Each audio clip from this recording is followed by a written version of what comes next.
안녕하세요. 저는 다음 달 출산을 앞둔 30대 후반의 임산부입니다. 이 시기 임산부 대부분은 남편과 함께 아기용품을 준비하고 태어날 아기의 얼굴을 상상하며 행복한 시간을 보내겠지만 저는 남편과 이혼하고 친정엄마와 함께 출산 준비를 하고 있어요. 제 이야기를 적기 위해 지난 임신 기간을 떠올려 보니 다사다난이라는 단어가 떠오릅니다. 제 인생을 통틀어서 이렇게까지 화를 낸 적이 있었나 싶을 정도로 화를 많이 냈고 잘 풀리지 않은 현실에 답답해하며 스트레스를 많이 받았던 것 같아요. 출산을 앞두고 마음으로만 간직하고 있기에는 너무 속상하고 힘들어서 오늘 여기에 저의 한풀이를 한번 해볼까 합니다. 아는 동생의 푸념이라 생각하시고 끝까지 잘 들어봐 주세요. 우리 규민이가 대기업에 다니는 거 아시죠? 제가 혼자 이렇게까지 아들을 키우기 정말 힘들었어요. 그래서 저는 같은 대기업에 다니는 여자와 결혼을 시키려고 했는데 사람 인생은 우리네 마음대로 안 되네요. 그렇죠? 이야기를 시작하려니 상견례 날 시어머니가 하신 말씀이 먼저 떠오르네요. 제 남편은 어렸을 때 아버지가 사고로 돌아가셨습니다. 시어머니는 홀로 어린 남편을 키우기 위해 나물부터 시작해서 각종 채소, 과일류 등을 시장에서 팔아 돈을 버셔서 악착같이 모은 돈으로 남편을 애지중지 키우셨어요. 어려운 형편에도 공부를 꽤 잘했던 남편은 수도권 대학교를 장학금을 받으며 졸업하고 중소기업에 다니다가 대기업 영업직에 입사했습니다. 반면에 저는 중소기업을 운영하시는 아빠 덕에 부족함이 없이는 자랐지만 공부에는 영 소질이 없었어요. 그래도 대학교는 입학해봐야겠다는 생각에 4년제 대학교에 진학했고 졸업한 뒤 친정아빠의 회사 격리부서에서 일하다가 친구의 소개로 남편을 만나게 되었죠. 남편과 저는 성격이 정반대였습니다. 저는 제 생각과 의견을 확실히 말하고 따질 건 따지는 성격이었지만 남편은 조심스럽고 자기 생각을 잘 말하지 않는 성격이었어요. 특히 시어머니의 말은 절대적으로 따르는 사람이었습니다. 저는 남편의 그런 모습이 가정적으로 보였어요. 그러나 친정 부모님의 생각은 달랐습니다. 상견례 내내 자기 아들 자랑하기에만 바쁜 시어머니, 그리고 시어머니의 말씀에는 무조건 순종하는 남편의 모습에 결혼을 반대하셨어요. 그때 부모님의 말씀을 듣고 결혼을 하지 말았어야 했는데 사랑의 콩깍지가 제대로 씌워진 저는 그 당시에 애타는 부모님의 마음이 하나도 보이지 않았습니다. 상견례를 마치고 집에 온 부모님은 걱정스러운 표정으로 저에게 한마디를 하셨어요. 너 꼭 이 결혼해야겠니? 엄마는 아무래도 너가 그 집으로 시집 가면 시어머니와 남편의 등살에 너무 힘들 것 같아. 에이, 엄마, 나 못 믿어? 그동안 회사 사람들이나 거래처 직원들이랑 트러블이 있을 때도 대화로 잘 해결했잖아. 걱정하지 마. 우리 딸이 잘할 거라고 믿기는 하지만 그래도 회사 생활과 결혼 생활은 달라. 엄마는 너가 결혼하면 너무 고생할 것 같아. 너 시어머니 될 사람 말이다. 상견례 때만 해도 아들 자랑에 정신없는데 결혼하면 더하지 않겠니? 엄마 말이 맞아. 아무리 내 자식이 제일 멋지고 잘나 보여도 그렇지 어떻게 상견례 자리에서 그렇게 아들 자랑만 한다니? 솔직히 우리는 너가 원하지 않는다면 결혼 굳이 시키지 않을 생각이다. 부모님은 끝까지 시댁에 대한 좋지 않은 감정을 드러내시며 결혼을 반대하셨지만 그래도 저는 저 자신이 똑부러지고 현명한 사람이라는 착각 속에 빠져 잘할 수 있다고 고집부렸어요. 결국 부모님은 마지못해 우리의 결혼을 허락하셨습니다. 이렇게 우여곡절 끝에 결혼식을 마치고 2주가 지난 주말이었어요. 남편은 회사에 밀린 일이 많다며 출근을 했고 저는 그날따라 너무 피곤해서 낮잠을 자고 있었습니다. 한참 단잠을 자는데 누군가가 문을 두드려서 나가보니 시어머니가 오셨더라고요. 진화야, 너는 남의 돈 벌어먹는 것이 얼마나 힘든 일인 줄 아니? 너는 그동안 너네 아빠 회사에서 마음 편하게 생활했겠지만 우리 규민이는 아니란다. 오늘만 해도 너는 주말이라고 낮잠을 자지만 우리 아들은 회사에 출근해서 돈 벌고 있잖아. 얼마나 힘들겠니? 그러니까 네가 규민이 아침밥도 잘 챙겨주고 내조도 잘 해주고 해라. 아침밥이요? 규민이 아침에는 소화 잘 안 된다고 뭐 안 먹던데요. 규민이가 뭐니 규민이가. 너가 규민이랑 동갑이라고 해도 어른들 앞에서는 규민이가 아니라 여보나 당신이라는 호칭을 붙이고 존댓말을 써라. 이제 가장인 남편한테 반말이 가당키나 하니? 규민이는 너한테 존댓말 안 쓰더라도 너는 가장인 남편에게 당연히 존댓말을 써야지. 그리고 나는 규민이의 아침을 챙겨주지 않았지만 너는 규민이가 밥을 먹든 안 먹든 무조건 아침밥 챙겨. 넌 규민이 마누라잖아. 시어머니는 자신도 챙겨주지 않은 아침밥을 제게 챙기라고 상화였습니다. 게다가 동갑인 남편에게 존댓말을 쓰라니 그저 황당했어요. 무슨 동갑끼리 존댓말을 써요. 서로 쓰는 것도 아니고 저만 일방적으로 남편에게요? 그리고 어머니도 챙겨주시지 않았던 남편 아침밥을 제가 왜 챙겨야 해요? 만약에 제가 일하지 않고 남편이 앞으로 아침을 먹겠다면 모르겠지만요. 저도 회사에 출근해야 하고 남편도 먹지 않은 아침밥을 제가 왜 해야 하는지 저는 이해가 안 가요. 어머, 얘 좀 봐라. 너 지금 나한테 말 대꾸하는 거야? 생각을 해봐라. 우리 아들은 대기업에서 일하고 너는 구멍가게 같은 회사에서 일하고 있잖아. 거기서 돈 벌어봤자 뭘 얼마나 번다고 우리 아들 아침밥도 못 챙겨주니? 그리고 요새 같은 어려운 시기에 대기업에 입사해서 긴 시간 잘 버티는 게 어디 쉬운 줄 알아? 그니까 우리 아들이 앞으로 스트레스 받지 않고 회사 일만 잘 할 수 있도록 고분고분하게 내줘야란 말이다. 시어머니의 말처럼 요새 같은 어려운 시기에는 대기업에 입사하기도 어렵고 어찌어찌 입사했다 쳐도 잘리지 않고 무사히 다니기가 쉽지 않다는 것은 잘 알고 있습니다. 그런데 제 남편 사실 회사에 다닌 지 2년밖에 되지 않았어요. 대학교 졸업 후 원하던 대기업에 취업이 되지 않아 중소기업에서 일하다가 우연히 대기업에 입사하게 된 것이었습니다. 물론 그것도 대단한 일이긴 하죠. 하지만 고작 2년 다녀놓고 엄청나게 오래 다닌 것처럼 떵떵거리며 말씀하시는데 기가 막혔습니다. 누가 들으면 어머니 아들 10년 일한 줄 알겠어요. 2년밖에 일 안 했으면서. 그리고 제가 한마디 더 하자면요. 저희 아빠 회사 구멍가게 아니에요. 물론 대기업만큼 크지는 않지만 그래도 이렇게 무시당할 만큼 작은 회사는 아니라고요. 뭐라고? 시어미한테 이게 무슨 말버릇이니? 지금이 조선시대였으면 말이다. 대기업에 다니는 우리 아들은 양반이고 구멍가게 같은 너네 아빠 회사에 다니는 너는 노비, 종이었다 이거사. 양반집에서 노비 같은 너를 받아줬으면 그냥 가만히 하라는 대로 할 것이지 어디 눈을 부라리고 시애미한테 말대꾸야? 어머니가 저희 친정 구멍가게 수준이라고 무시하시니까 그러죠. 그리고 지금 시대가 어느 시대인데 직장에 따라 사람을 평가하고 나눈답니까? 밖에서 그런 이야기하고 다니시면 사람들이 어머니 욕해요. 그러니까 절대 앞으로 그런 식으로 이야기하지 마세요. 아무리 시대가 변해도 보이지 않는 사회에 계급이 있는 거야. 알겠니? 이래서 같은 대기업에 다니는 참한 처자를 며느리로 삼았어야 했는데 저거는 애가 고분고분하지도 않고 그런다고 우리 아들이랑 급이 맞게 대기업에 다니는 것도 아니고 어쩜 애가 어른한테 단 한마디도 지지를 않아? 저는 시어머니의 발언에 황당하고 기가 막혔습니다. 21세기의 대기업, 중소기업 운운하며 사람을 양반, 노비로 급을 나누는 게 말이 되나요?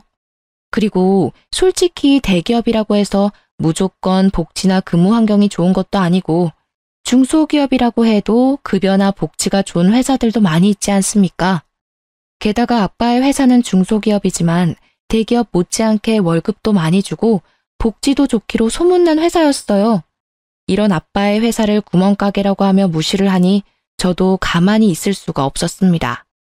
저는 제 성격상 시어머니께 마음에 없는 소리 하기도 싫었고 그저 저의 솔직한 생각을 말한 것뿐인데 시어머니는 제게 크게 화를 내셨습니다.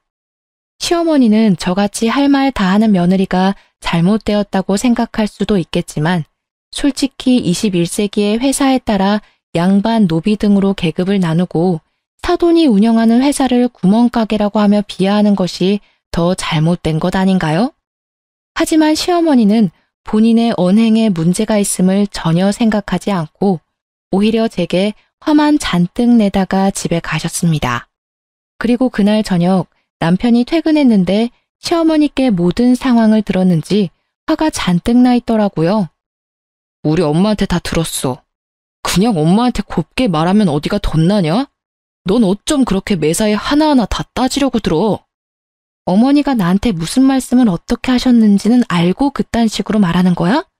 다짜고짜 화부터 내기 전에 상황 파악 먼저 하지 그래? 대충 들었어. 우리 엄마가 너가 우리 집안 사람이 되었으니 기강 잡으려고 조금 뭐라고 하신 것 같은데 그냥 알겠다고 하면 되는 거 아니야? 기강? 야, 우리 부모님이 언제 너한테 기강 잡는답시고 막말한 적 있냐? 그리고 어머니가 나한테 무슨 말씀을 하셨는지 알아? 우리 아빠 회사가 구멍가게란다. 솔직히 내가 다니는 회사처럼 대기업은 아니잖아.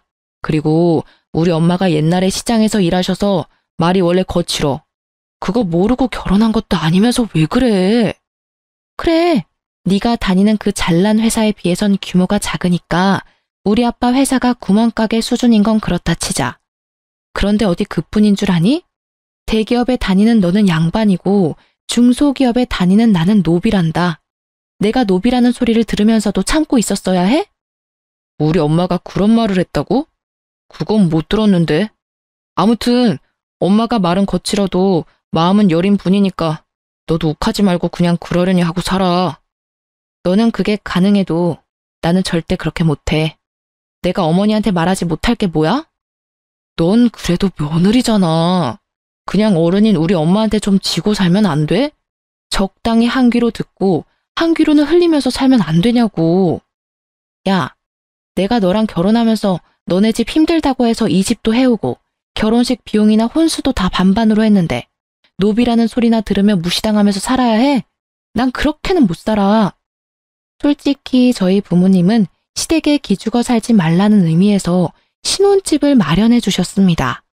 그것도 남편 회사가 서울에 있으니 남편 회사 근처로 마련해 주셨죠.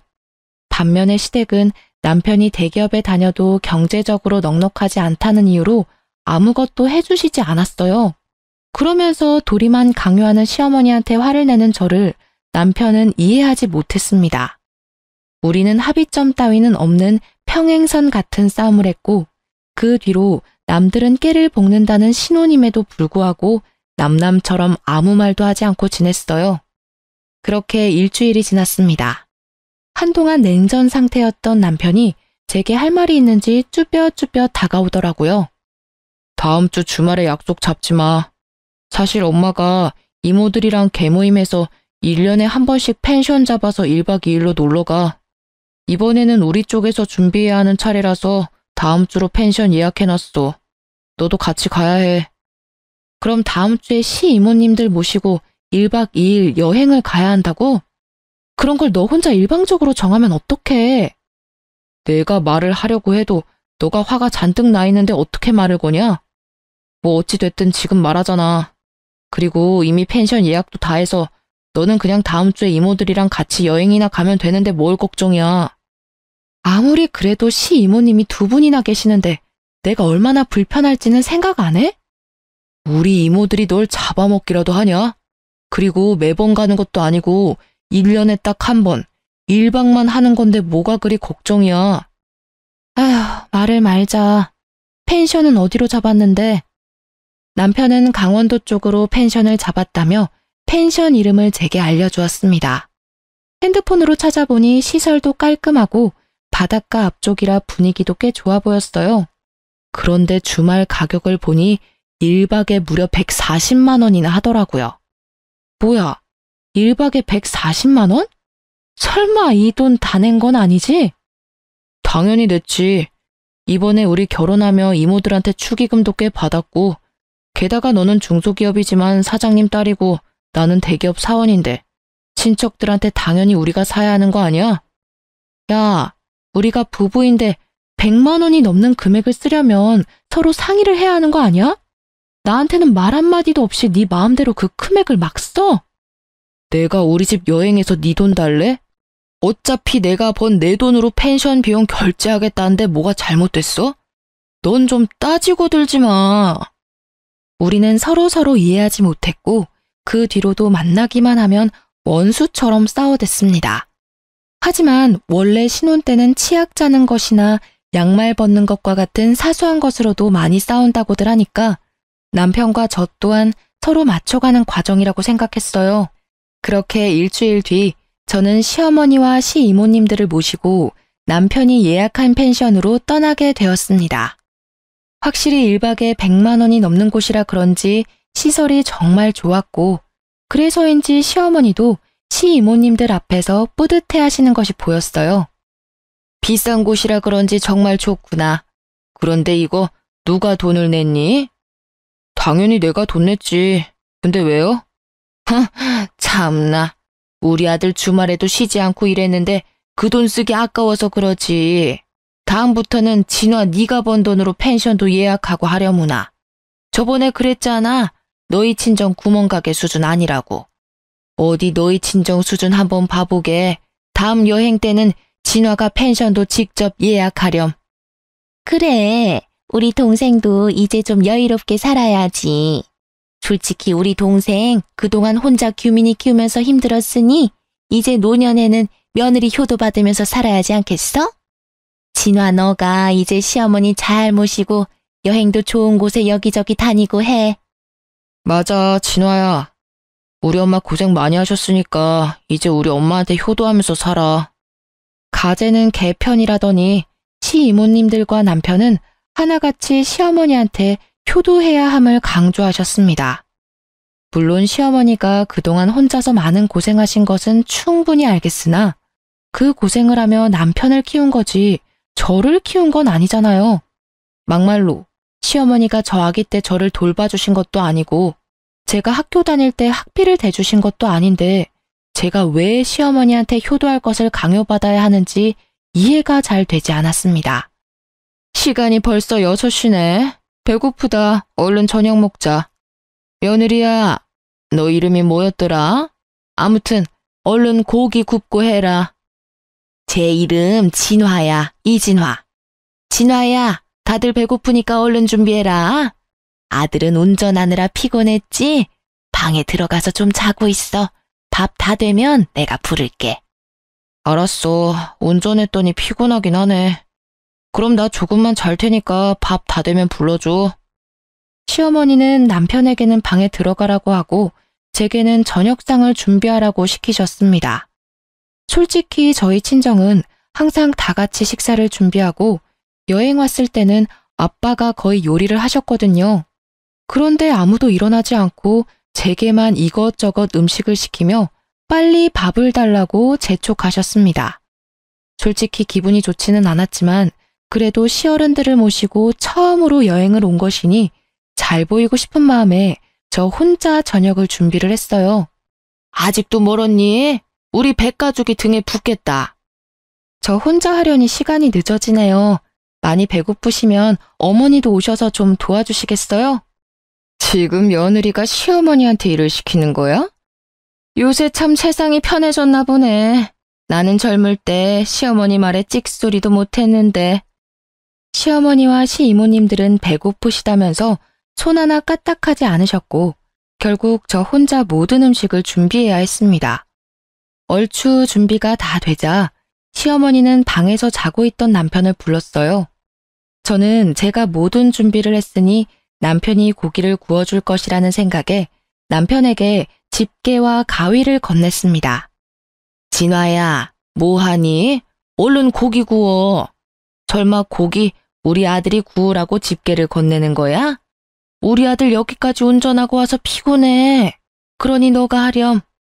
시어머니는 당연하다는 듯 저에게 고기 굽기를 시키셨고 분위기상 어쩔 수 없이 제가 불판 앞에 서게 되었습니다. 고기를 굽는데 제게 그 누구 하나 쌈을 싸주거나 고기 한 점 먹어보라고 말하지 않더라고요. 남편이라는 작자 역시 자기 입으로 고기 넣고 술 먹기 바빠 저는 보이지 않는 듯 했습니다. 애미야, 고기가 다 떨어져 가는데 고기 아직 멀었니? 얘가 왜 이리 손이 느리니? 그리고 상추도 다 떨어졌으니 좀 씻어오너라. 쌈장도 없다. 쌈장도 덮어와. 오는 길에 소주도 부탁해. 그 자리에 있는 모두는 저를 여기서 일하는 직원 정도로 생각하는 것 같았고, 순간 저는 여기서 이런 사람들을 위해 왜 고기를 굽고 있어야 하는지 모르겠더라고요. 너무 화가 난 저는 집게를 내려놓고 그들에게로 다가갔습니다. 저는 직원이나 도우미로 온 것이 아니에요. 왜 저만 고기를 굽고 잔심부름을 해야 하죠? 제가 일한다고 일당을 받는 것도 아닌데요. 장규민, 너 고기 먹을 만큼 먹었으니까 이제 네가 직접 해. 우리 아들 평일에도 힘들게 일하는데 너는 여행 와서도 꼭 우리 아들을 잡아야 속이 후련하니? 이 집 며느리 성격이 장난 아니네. 그럼 여기서 고기를 네가 구워야지 누가 구워? 평일에는 일하고 오늘은 운전하느라 힘든 우리 조카가 굽니? 아니면 나이든 우리가 굽니? 일할 사람이 너 말고 또 누가 있어? 원래 이런 데서는 당연히 며느리가 해야 하는 거야. 죄송한데 저는 온 가족이 다 함께 식사 준비하는 집안에서 자라서 이모님 말씀대로 하지는 못하겠네요. 그리고 자꾸 남편은 평일에 일하느라 바쁘다고 하시는데 저도 평일에 일하느라 바쁘고 피곤해요. 그래봤자 너네 부모님이 운영하는 코딱지만한 회사인데 거기서 일해봤자 무슨 일을 얼마나 한다고. 야, 원래 며느리는 시댁에서 일하는 사람이야. 잘 알지도 못하면서. 빨리 네 자리 가서 고기나 구워. 분위기 깨지 말고. 저는 이런 대우 받으며 이 자리에 더는 못 있겠네요. 그리고 제가 여기 있어서 분위기가 깨지는 것 같으니 저는 집으로 가겠습니다. 저 빼고 가족끼리 좋은 시간 보내세요. 참, 밤이라서 버스가 없으니 제가 자동차 끌고 갈게요. 내일 새벽부터 버스 다닐 테니까 알아서 버스 타고 오세요. 저는 방에 들어가 제 짐과 차 키를 챙겨 펜션을 나왔습니다. 남편과 시어머니는 저를 붙잡으려 했지만 화가 잔뜩 난 저는 도무지 그 자리에서 1분 1초도 같이 있을 수 없었어요. 아무리 며느리이고 어른을 공경해야 하는 젊은이라고는 하지만 저를 가족이 아닌 직원 정도로 보는 사람들과 저의 황금 같은 주말을 보내기는 싫었습니다. 집으로 가는 길에 남편과 시어머니가 돌아가며 전화를 수십 통을 했지만 저는 받지 않았어요. 그렇게 2시간 정도 달려 빈 신혼집에 도착한 저는 혼자 맥주 한 캔을 먹고 잠이 들었습니다. 그리고 다음날 밤이 다 돼서야 남편이 화를 잔뜩 내며 집에 왔어요. 야, 집에 가려면 그냥 갈 것이지 차는 왜 가지고 가? 너가 차 가지고 가는 바람에 이모님들이랑 엄마 짐 들고 오느라 얼마나 힘들었는지 알아? 그건 그렇고 우리만 고기 먹은 게 그렇게 속상했어? 고기 좀 적게 먹은 게 여행 다 때려치우고 올 만큼 화를 낼 일이냐고. 너가 방에 가서 잘 동안 나는 계속 일했어. 가자마자 짐도 제대로 못 풀고 상추 씻고 고기 굽고 있었다고. 고깃집 직원처럼. 고깃집 직원은 차라리 일당이라도 받지. 나는 뭐야? 고기 너만 구운 게 그렇게 억울하고 속상했냐? 그래, 그럼 일당 줄게. 옛다, 여기 수고비 10,000원. 됐지? 남편은 제 앞에 10,000원짜리 지폐 한 장을 던지고는 큰 방으로 들어가 버렸고 그날 밤 남편은 나오지 않았습니다. 혼자 거실에 앉아 있는데 제 생각은 눈꼽만큼도 없는 남편과 같이 살아야 할지 말아야 할지 고민이 되더라고요. 솔직히 이혼녀가 되기는 싫은데 또 이렇게 살기는 더더욱 싫었던 저는 밤새 고민 끝에 어렵게 이혼을 결심했습니다. 그날 저녁 저는 퇴근하고 온 남편에게 이혼 서류를 내밀고 친정으로 향했어요. 부모님께 그동안 있었던 일들을 다 이야기하니 그런 막대먹은 시댁과는 아기 생기기 전에 빨리 정리하는 게 낫다고 하시며 저를 위로해 주셨습니다. 그런데 문제가 생겼어요. 유달리 몸이 피곤하고 이상해서 혹시나 하는 마음에 임신 테스트기를 해보니 아기가 생겨버린 거예요. 병원에서 확인해보니 6주 차였고 아기의 심장 소리를 들으니 뭔가 마음이 뭉클해지고 눈물이 핑 돌더라고요. 사실 그때까지도 저는 남편과 시댁에 화가 많이 나서 이혼하고 싶은 생각뿐이었습니다. 그런데 아기가 생기니 편부모 밑에서 클 아기가 걱정되어 감히 이혼을 선택하지 못하겠더라고요. 난 이 아기를 아빠, 엄마가 다 있는 온전한 가정에서 잘 키우고 싶어. 그런데 시어머니가 나를 가족이 아닌 마음껏 부려먹어도 되는 사람 정도로 생각하시고 우리 친정을 무시하는 것이 정말 기분이 나빠. 솔직히 입장 바꿔 생각하면 너라도 그러지 않겠어? 뭐, 기분이 좋지는 않겠지. 그래서 말인데 나 임신할 기간만이라도 스트레스 받지 않게 너가 중간 역할 좀 잘 해줄래? 시어머니가 나한테 친정 무시하는 발언하지 못하도록 너가 좀 도와줘야겠어. 우리한테 온 이 아기 지켜야 하잖아. 내가 무슨 수로 어떻게 돕길 바라는데? 임신 기간만이라도 시댁과 연락 끊고 살자. 너는 전화하든 말든 상관없지만 명절, 제사 등의 집안 행사 때 나는 가지 않을 거야. 앞으로 어머니한테 오는 전화도 받지 않을 거고. 그렇게 할 수 있게 너가 좀 도와줘. 저는 효자 남편이 저의 부탁을 들어주지 않으면 어쩌나 걱정했지만 그래도 아기를 위해서라고 하니 순순히 제 뜻을 따라 주었습니다. 앞으로는 시어머니와 제 사이에서 중간 역할 잘하겠다고 굳게 약속까지 했어요.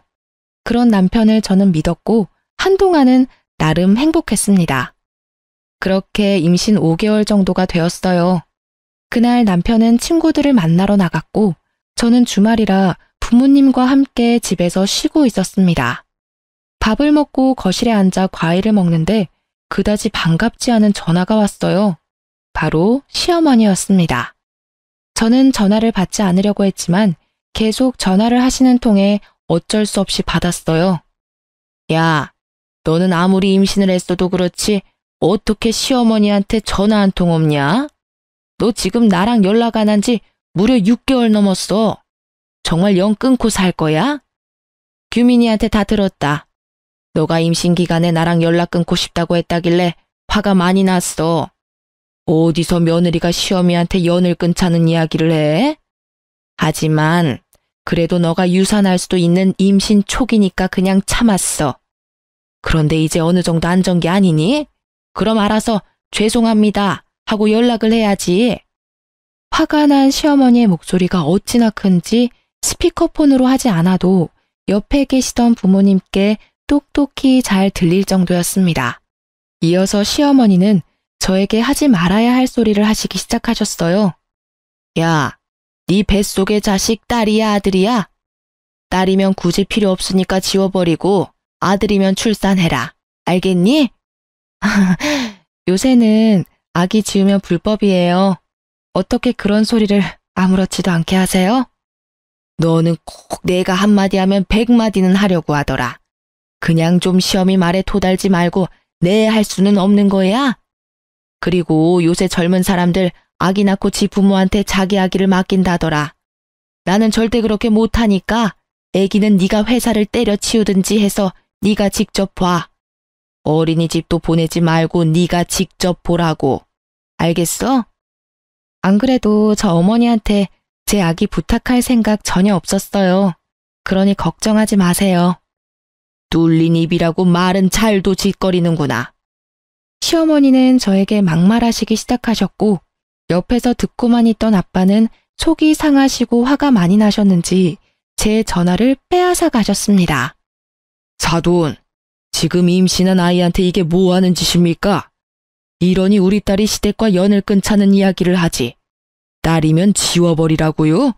어떻게 사람이 그런 말을 한답니까? 정말 무식하군요.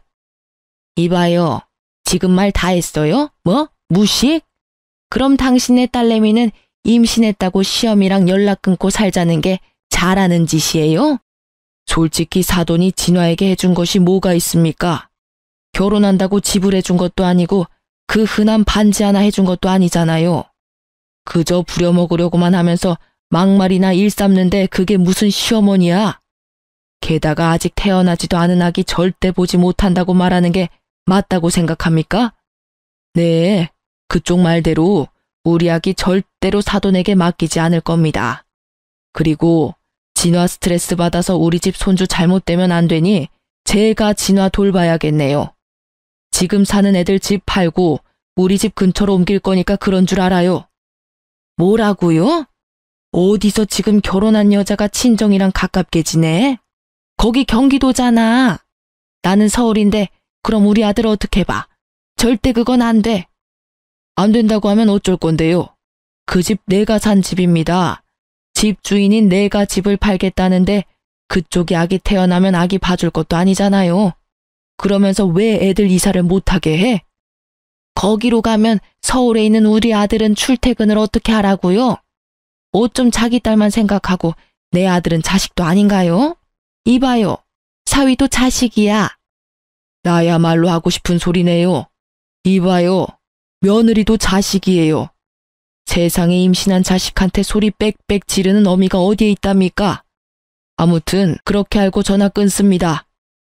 사실 아빠 회사는 경기도 쪽이고 남편의 회사는 서울이었기에 아빠가 신혼집 구해주실 때 남편의 회사와 가까운 곳으로 일부러 구해주셨습니다. 그런데 시댁에서 이런 식으로 나오니 아빠는 더는 멀리 둬서는 안 될 것 같다며 우리에게 경기도로 이사 오라고 하셨어요. 솔직히 처음에는 홧김에 하시는 말씀인 줄 알았습니다. 그런데 한 달 뒤 친정집 근처에 꽤 괜찮은 신혼집을 구해주셨고 결국 우리는 남편 회사에서 2시간 30분이나 걸리는 곳으로 이사를 하게 되었습니다. 남편은 처음에는 너무 멀다고 반대했지만 집에 대한 지분이 전혀 없기에 찍소리 못하고 따라왔죠. 그런데 출산 3달을 앞두니 배가 많이 나와 점점 힘들었고 집에 있는 남편에게 도와달라고 했지만 남편은 자신도 바쁘다며 신경도 써주지 않았어요. 주말에 친정에서 부모님과 함께 보내고 있는데 시어머니한테 전화가 왔습니다. 니네 부모 옆에서 사니까 좋냐? 너 오늘이 무슨 날인지는 알아? 무슨 날인데요?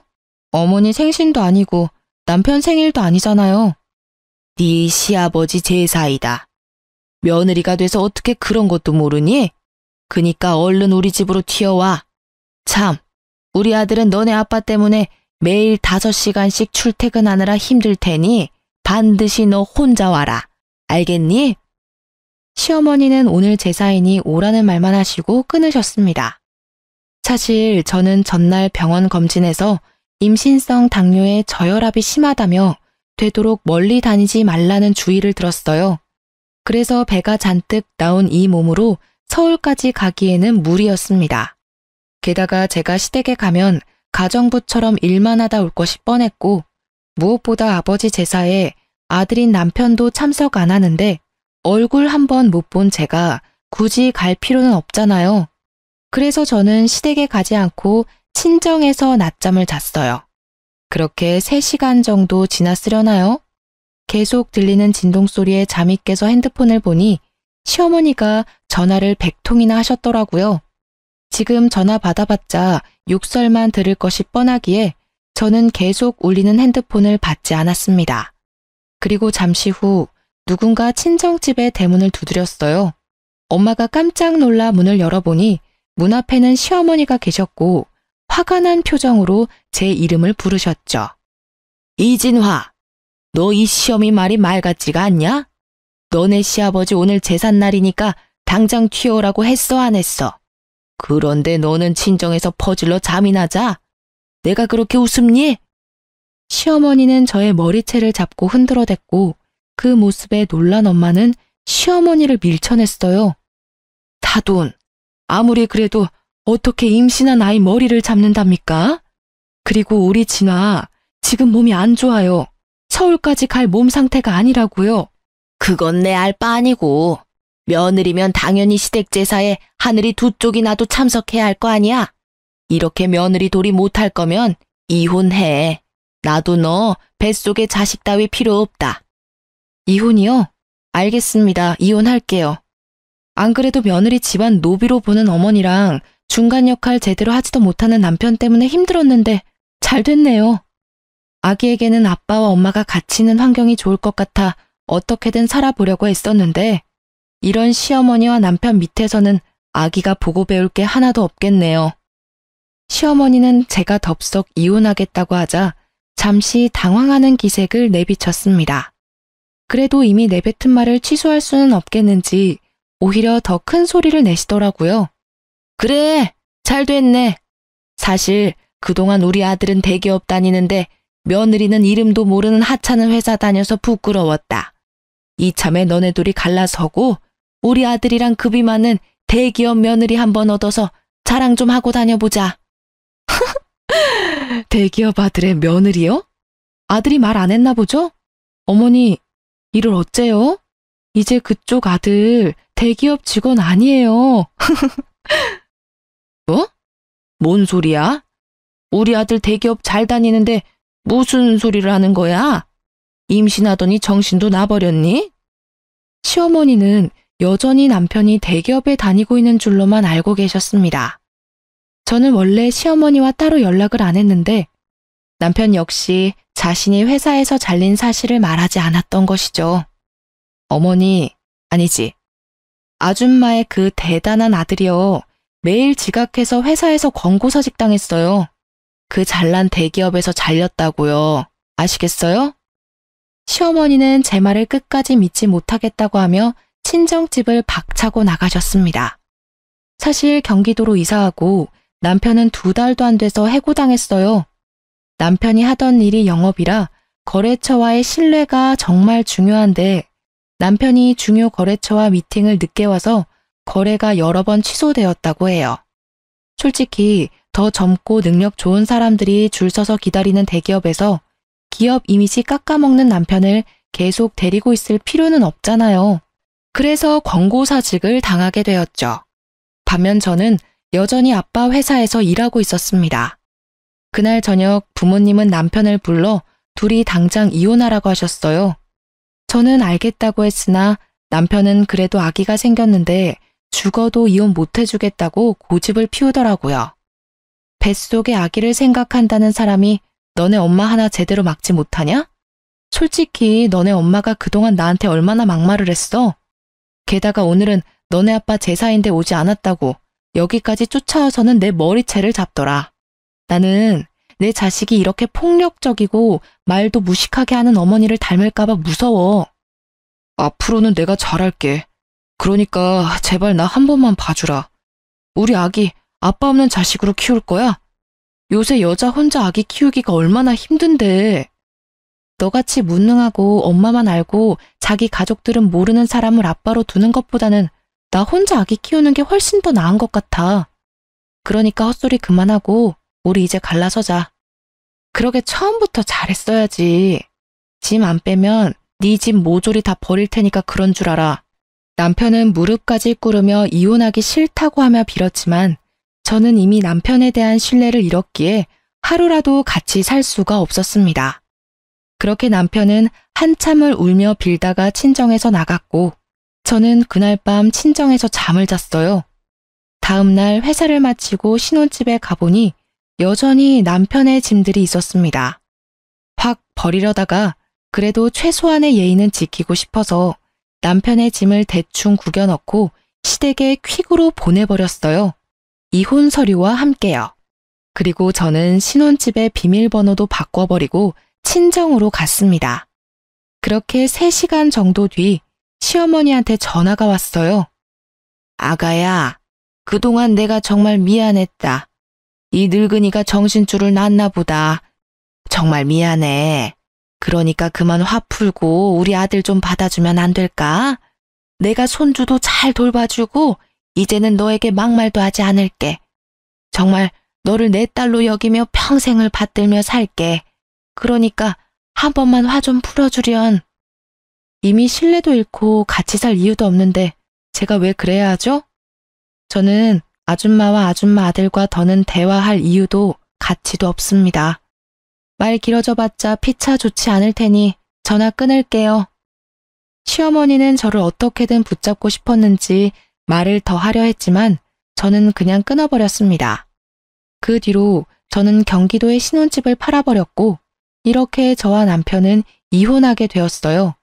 내심 여기에 있는 사연들처럼 남편이 이혼 못하겠다고 버텨서 소송까지 가면 어쩌나 했거든요. 그런데 다행히 남편이 깔끔하게 협의 이혼을 하더라고요.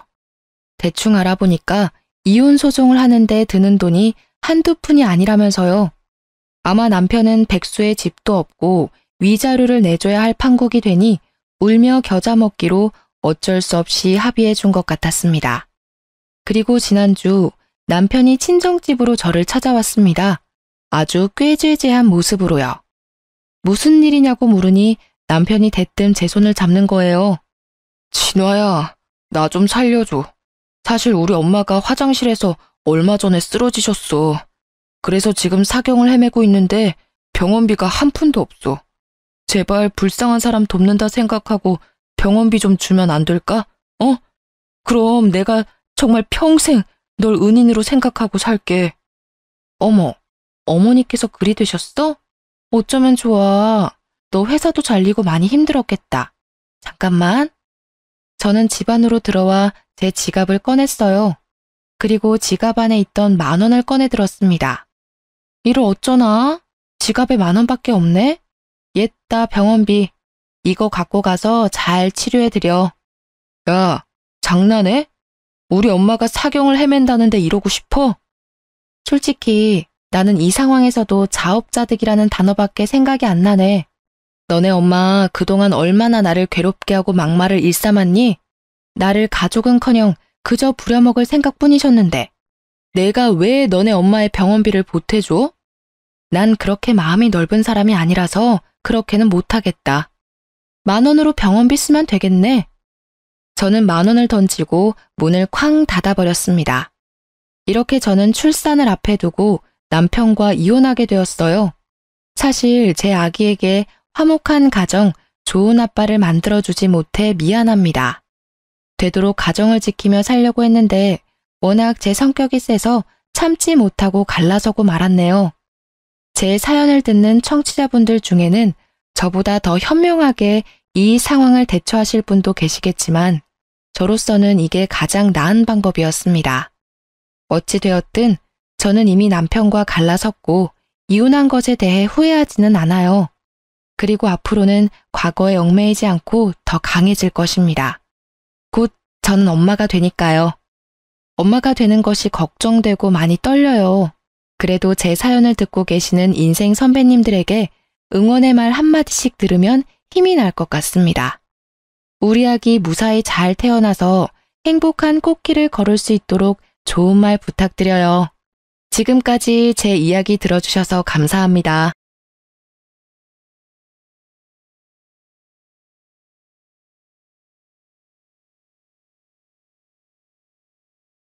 안녕하세요. 저는 서울에 살고 있는 아기 엄마입니다. 친구들이 강력 추천해서 용기 내어 사연 보내봅니다. 저는 초밥을 정말 좋아하는데요. 한동안은 초밥을 쳐다도 보지 않았습니다. 왜냐고요? 전 남편이 초밥집을 운영했거든요. 음식은 아무 잘못이 없지만 보기만 하면 전 남편이 떠올라서요. 예전부터 전 혼밥을 잘했어요.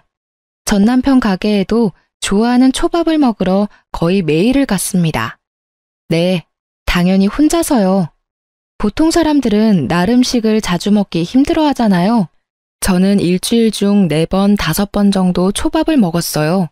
너무 자주 가니까 남편은 제가 본인을 좋아하는 줄 알았대요. 웃기죠? 그때는 진짜 아무런 감정 없었거든요. 사실 남편의 얼굴도 기억 안 날 만큼 초밥에만 집중했었어요. 어느 날 초밥을 평소처럼 쥐던 남편이 말했어요. 초밥 안 질리세요? 네? 안 질려요. 내일은 다른 거 먹으러 갈래요? 왜요? 내일은 장사 안 하세요? 저랑 더 맛있는 거 먹으러 가요. 아니요, 저는 초밥 먹으러 온 건데요. 당황해서 얼굴이 벌개진 남편의 얼굴은 정말 웃겼어요. 그리고 그때는 그 모습이 참 순수해 보였죠. 저는 겉으로 새침하게 말했지만 솔직히 속으로는 좀 두근거렸어요. 저 사람 뭐야? 나한테 관심 있나? 의아했어요. 그동안 초밥을 엄청 개걸스럽게 먹었는데 말이죠. 그리고는 상상의 나래를 막 펼쳤죠. 초밥집 사장이랑 결혼하면 평생 맛있는 초밥 먹겠네? 하고요. 저도 참 결혼 전에는 맑고 순진했네요. 그렇게 남편의 초밥은 맛있으니까 고백 아닌 고백은 거절하고요. 뻔뻔하게 저는 계속 가게에 밥을 먹으러 갔습니다. 남편은 아랑곳하지 않고요. 끊임없이 호감 표시를 하더군요. 제가 불편하지 않은 선에서요. 어쩔 때는 짧은 편지를 주기도 하고요. 맛있는 부위를 더 준다거나 제가 오지 않는 날은 초밥을 퀵으로 보내기도 했어요. 먹는 것 앞에 장사 없는 저를 남편은 그런 식으로 꼬셨네요. 불타는 사랑까지는 아니더라도 결국 저는 남편의 정성에 스며들어 버렸어요. 거의 매일 보니 남편과 정이 들었죠. 지금 생각해보니까요. 제가 본인이 해준 음식을 세상 맛있게 먹었거든요. 그래서 남편이 저를 좋아했나 봐요. 물론 결혼 후 남편의 초밥을 자주 먹는 일은 없었어요. 귀찮다고 안 해주더라고요. 당신 13일 안 잊었지? 우리 집 김장하는 날이잖아. 당신도 참. 우리 아빠 생신이라고 내가 몇 번을 말해. 같이 식사하기로 했잖아. 아, 맞다. 장인어른 생신이셨지? 뭐 먹으면 되려나? 사실 나도 아빠도 당신 초밥 좋아하기는 하는데. 야, 그날 아침에 잠시 예약 주문 배달만 하고 문 닫을 거라고. 나보고 또 초밥 쥐라는 거야? 아니, 난 혹시나 하고 말한 거지. 아빠나 나나 당신이 해준 초밥 안 먹은 지도 오래됐고. 그리고 당신 초밥은 항상 제일 베스트잖아. 그냥 말이나 해본 거야. 식당은 내가 알아보면 돼? 근데 나보다 당신이 아는 것 더 많잖아. 내가 알아볼게. 대신 그날 우리 집 잠깐이라도 들러. 시댁 식구들 고생하는데 얼굴이라도 비춰야지. 알겠어. 용돈은 따로 드릴 거니까 간식거리만 사가면 되겠지? 저는 결혼하고 임신을 바로 해서요. 그 해에는 시댁 김장에는 참여를 못했어요. 출산한 해에도요. 그리고 친정 아버지랑 저는 김장을 해본 적이 없어요. 제가 어릴 때 어머니께서 돌아가셨거든요. 언제나 고모들께서 김치를 챙겨주시거나 김치를 사 먹었죠. 사실 아빠랑 저는 김치를 많이 먹는 편도 아니라 김치 없이도 잘 살았습니다. 그런데 남편은 김치가 없으면 밥을 못 먹을 정도로요. 김치를 너무 좋아해요. 그나마 다행인 건 어떤 김치든 맛있다고 잘 먹습니다. 시어머니 김치가 아니더라도요. 시댁에서 남편 먹으라고 줬던 김치들은 금방 동이 나서요. 제가 매달 남편 먹을 김치를 따로 구매했어요. 어머니, 저 왔어요. 출출할 때 드시라고 커피랑 빵 사왔어요. 왜 이렇게 늦게 왔어? 그러고 서 있을 시간 없다. 얼른 옷 갈아입고 오너라. 네? 얘는 마음이 급해 죽겠는데 뭐라고 서 있니? 바쁘다. 오늘 안에 끝내려면 서둘러야 해. 저기 방에 네 옷 준비해놨으니 빨리 움직여라. 제가 상황 파악을 못하자 시모는 제 등을 떠미셨어요. 신우는 제 딸을 봐준다며 다른 방으로 데리고 갔고요. 얼떨결에 옷까지 갈아입은 저는요. 아, 잠깐이라도 돕고 가라는 뜻이시구나 했어요. 다행히 아버지랑 약속 시간까지 2시간 정도 남아 있었어요. 저는 중간중간 시계를 확인하면서 열심히 도왔습니다. 절인 배추를 무리하게 들다가 허리를 살짝 삐끗하면서도요. 저 어머니 12시인데 이제 가봐도 될까요? 아니 그게 뭔 소리냐? 아직 한참 남았는데. 오늘 친정아버지 생신이셔서요. 말씀드렸었는데 12시 반까지 만나 뵙기로 해서 지금 가봐야 할 것 같아요. 너 지금 결혼한 지 얼마나 됐냐? 이때까지 한 번도 김장 안 돕고 김치만 얻어먹더니 지금 너 그게 당연한 건 줄 아냐? 누군 허리가 빠지도록 배추 씻고 절이고 너는 계속 아무 고생 없이 대가 없이 내 김치를 먹겠다 이거니? 어머니, 그렇게 말씀하시면 저 조금 서운해요.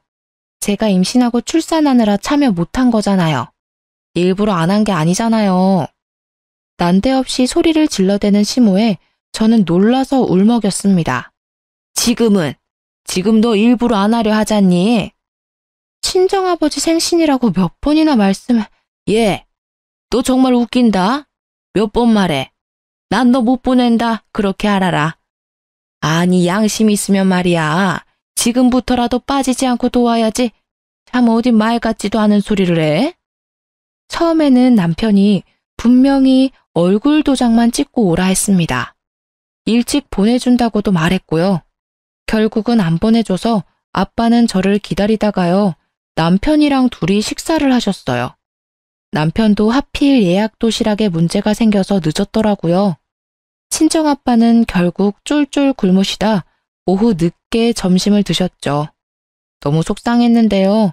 아빠는 오히려 저를 달래주셨어요. 딸, 이제 엄마다 생각하고 시어머니 말 잘 들어. 아빠 생일이 뭐가 중요하냐? 만약 앞으로 아빠한테 문제 생겼을 때 너한테 가족은 시댁 식구들밖에 없을 텐데 지금 미리 잘 보여야지. 아빠도 우리 딸내미 손맛 엄청 궁금하네. 나는 신경 쓰지 말고 김장 잘 도와드리고 와. 최서방이랑 같이 맛있는 거 먹으러 갈 거니까. 아빠, 진짜 미안해. 나랑 나중에 더 맛있는 거 드시러 가요. 김치는 아빠 목 내가 가져갈게. 시모는 김장을 하는 내내 저를 째려보더라고요. 다 하고도 수고했다는 말 한마디 없었어요.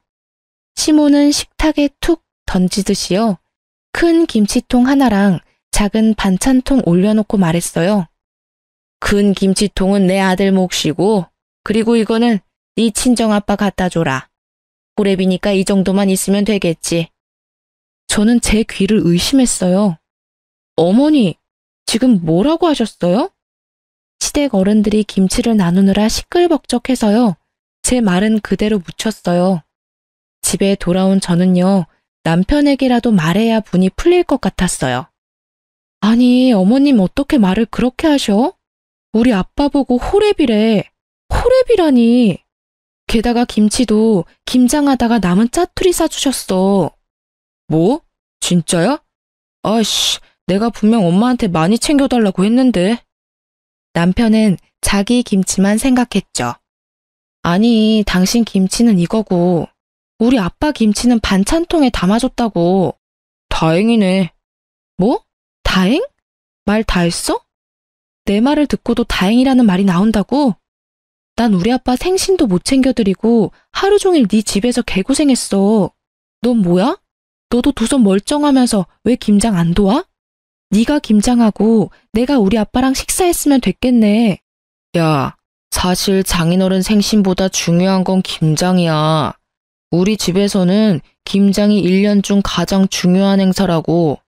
전부 김치를 엄청 좋아하는데 네가 대수롭지 않게 여겨서 엄마가 화가 난 거야.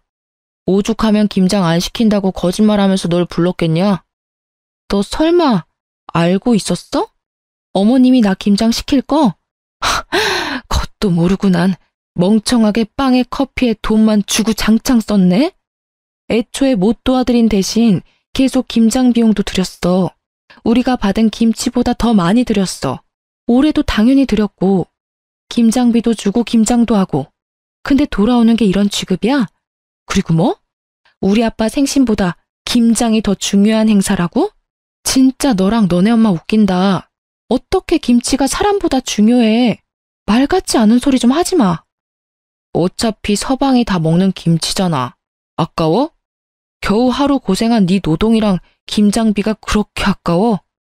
당신 참 속 좁다. 그리고 네가 몰라서 그렇지 그런 집도 있는 거야. 아마 우리 가족들 생일이었어도 똑같이 김장했을걸? 예외는 없어. 우린 김치를 좋아하다 못해 사랑해. 남편의 한마디 한마디가 아주 징글징글했어요. 새삼 김치 없으면 밥 못 먹는 것도 유난이라 생각 들더라고요. 김치가 그렇게 좋아? 좋아. 그러니까 밥이나 좀 해봐. 흰 쌀밥에 김장김치 빨리 먹고 싶으니까. 그래, 그렇게 좋다는 거지? 알겠어. 미안한 기색도 없는 남편에게 오만정이 다 떨어지더라고요. 혹시 옛날 어떤 드라마에서 나왔던 김치 싸대기 아세요? 그 장면처럼 김치를 당장 꺼내 남편 뺨을 휘갈기고 싶더라고요. 저는 분노를 참고 남편이 먹을 밥을 새로 했죠. 맛있다고 신나서 잘 먹더라고요. 남편이 다음 날도 그 다음 날도 그렇게 맛있게 먹는지 저는 두고 보자 했죠. 반찬이 이게 뭐야? 뭐긴 뭐야. 당신이 좋아하는 김치지. 그리고 김치볶음밥.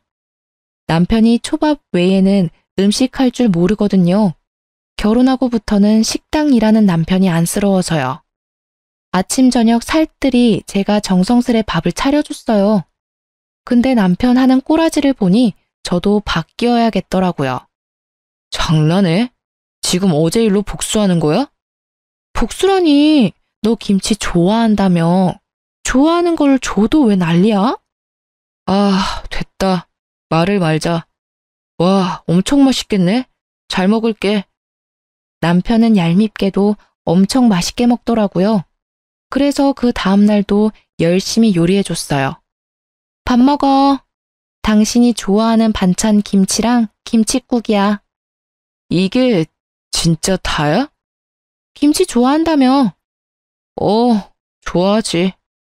전날보다 표정은 굳었지만 역시나 잘 먹더라고요. 그래서 저는 계속 반찬은 김치로 고정하고요. 고기 없는 김치찌개, 김치전, 볶음김치, 김치찜, 다양하게 김치 요리를 해줬습니다. 일주일쯤 됐을까요? 제가 묵은지를 씻어서 초밥을 만들고 있었어요. 남편이 뒤에서 울면서 싹싹 빌더라고요. 미안해. 잘못했어. 여보야, 그러지 마. 나 이제 김치 못 먹겠어. 자기 김치 사랑한다며 마음이 벌써 변한 거야? 김치보다 사람이 당연히 중요하지. 아버님 생신이 당연히 중요하지. 난 앞으로 시댁 김장할 때 절대 안 가. 다음 김장 때는 당신이 해결해. 약속해. 응, 약속할게. 그렇게 저는 김치 문제를 해결했습니다. 사실 그때도 잠깐 이혼 생각이 들었었는데요. 김치 때문에 이혼했다고 하면 웃기잖아요. 그래서 꾹 참았던 것도 있습니다. 남편의 여동생은 저랑 나이차가 2살이었어요. 비슷하게 임신을 하고 출산을 해서요. 제 딸이랑 시조카가 동갑이었죠. 신우는 어느 날부터 자기 아들을 데리고 저희 집에 왔어요. 새언니, 요새 보니까 공동 육아가 유행이래요. 공동 육아요? 네, 애기들도 혼자 있는 것보다 같이 있는 게 좋대요. 엄마들끼리 번갈아 가면서 육아 분담을 하면 스트레스도 덜하고요. 아, 그래요? 저도 몇 번 들은 것 같아요. 그쵸? 좋은 방법이죠. 그래서 제가 왔잖아요. 육아 동지, 잘 부탁합니다. 네, 아가씨 저도 잘 부탁해요. 그때까지는 그런 신우가 귀여웠어요. 많이 힘들어서 우리 집에 왔구나. 나도 힘들었는데 서로 힘이 되겠네 하고요. 신우도 저도 엄마로서 모든 게 처음 하는 경험이니까요. 하지만 공동 육아는 같이 하는 건데 신우의 밥도 제가 차리고요. 아이 둘도 제가 전부 돌봤습니다. 제가 밥을 차리면 설거지라도 해줄 줄 알았는데 드러누워 자더라고요. 저도 피곤하거든요. 제 딸 재우고 나면 단 20분이라도 눈을 붙였었는데 신우와 시조카 덕분에 아예 쪽잠도 못 잤어요. 그렇게 매일같이 찾아오는 신우 덕에 저는 살도 엄청 빠졌습니다. 신우는 큰애 1명 추가로 키우는 기분이 들었어요. 도합 3명의 아이를 케어하니 몸이 나만 할 리가 없죠. 아니, 집안꼴이 이게 뭐야?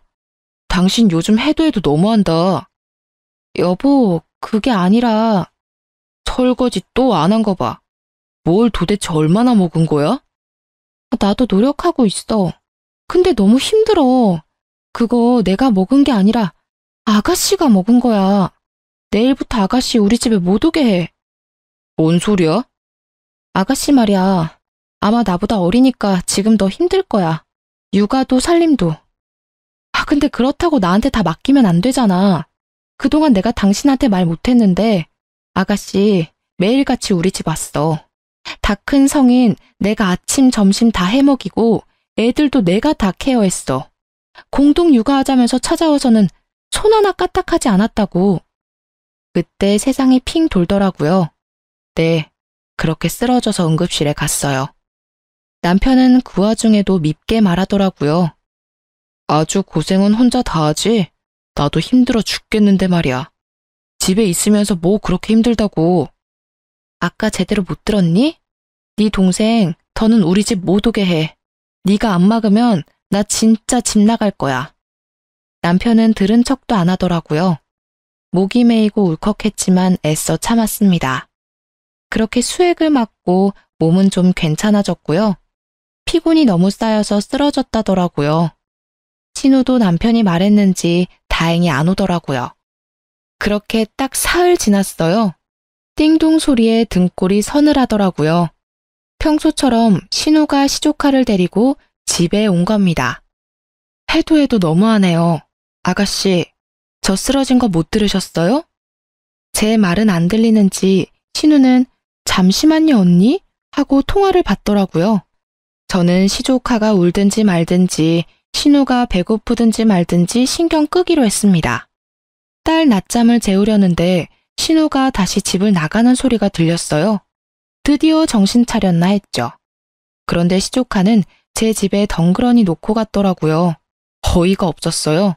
전 신우한테 곧바로 전화를 걸었죠. 아가씨. 언니, 저 친구들이 갑자기 불러서요. 언니 귀찮게 안 할게요. 밖에서 얼른 밥 먹고 돌아올게요. 아니, 아가씨. 신우는 그대로 전화를 끊었습니다. 전화 전원을 아예 끄더라고요. 한 번은 참기로 했어요. 홀로 육아하면서 얼마나 놀러 가고 싶은지 저도 잘 알고 있었으니까요. 그런데 아가씨는 2번이나 같은 행동을 반복했어요. 미안하다는 말이나 고맙다는 말도 전혀 하지 않고요. 저는 참을 수 없어서 신우한테 한마디 했습니다. 아가씨, 이건요. 아가씨가 말한 공동 육아가 아니라요. 나 혼자 독박 육아하는 거잖아요. 저도 힘들어요. 제 딸 보는 것도 버겁다고요. 왜 툭하면 아가씨 자식을 나한테 두고 가냐고요. 그러니까 새언니, 왜 남매 사이를 이간질해요? 오빠한테 나 못 오게 하랬다면서요. 그 대가예요. 뭐라고요? 진짜 보자 하니까. 새언니 더 할 말 있어요? 그럼 또 전처럼 오빠한테 하면 되겠네요. 끊을게요. 적반하장, 건방진 신우의 태도에 저는 기가 찼습니다. 남편에게 화내니까요. 남편은 또 지 여동생 편만 들더라고요. 대수롭지 않게요. 아니, 근데 그럴 수도 있지. 안 그래? 친구가 갑자기 연락 왔다잖아. 앞으로 너도 그래, 눈치 보지 말고. 반대로 네가 약속 생겼다 해도 내 동생은 다녀오라고 할걸? 너도 똑같이 그래 보던지. 저는 말이 안 통하는 이 남매를 어떻게 할까 싶었어요. 제 딸을 맡기기에는 신우 하는 행동이 너무 걱정됐거든요. 하지만 또 찾아온 신우를 보고 저는 독한 마음을 먹었어요. 새언니, 화장실 좀요.